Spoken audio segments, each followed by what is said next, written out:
কথা এবং কাজের সাথে কোনো সম্পর্ক নাই। এই বিএনপি সরকারের নেতারা নির্বাচনের আগে গণভোট চেয়েছিল, গণভোটে হারের পক্ষে ভোট চেয়েছিল। এরপর যখন 70% মানুষ গণভোটে হারের পক্ষে ভোট দিয়ে হাকে বিজয় করেছে, আমরা দেখলাম ক্ষমতাসীন সরকার জাতীয় সংসদে চতুর্থাংশ মেজরিটির কারণে তারা আজকে ভোটকে অবৈধ বলে দাবি করছে। যারা গণভোটের পক্ষে ভোট চেয়েছে আজকে তারা ক্ষমতায় এসে গণভোটকে হারাম অবৈধ বলতেছে। আমরা লক্ষ্য করেছি সরকার বলে দেশে জ্বালানির সংকট নাই, বিদ্যুতের সংকট নাই, সারের সংকট নাই। আমরা দেখি পেট্রোল পাম্পে শত শত গাড়ির লাইন এবং কয়েক কিলোমিটার ব্যাপী গাড়ির লাইন দাঁড়িয়ে আছে।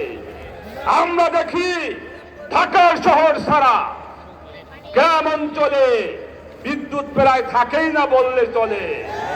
আজকে সারের সংকট, আজকে সকল দিকে সংকট, আইন শৃঙ্খলার অবনতি, কিন্তু সরকার এগুলো ভ্রুক্ষেপ না করে সরকার তার কৃষক কার্ড, ফ্যামিলি কার্ড নিয়ে ব্যস্ত।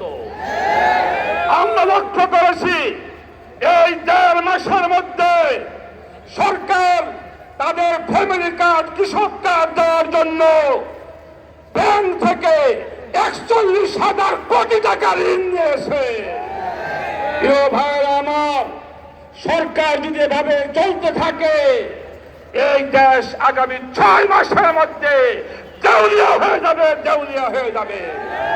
পরিষ্কার কথা, 70% মানুষের দেওয়া গণভোটকে যদি আপনারা অস্বীকার করেন, আমরা রাজপথে জাতীয় সংসদে আপনাদেরকে গণভোটের রায় মানতে বাধ্য করবে ইনশাআল্লাহ।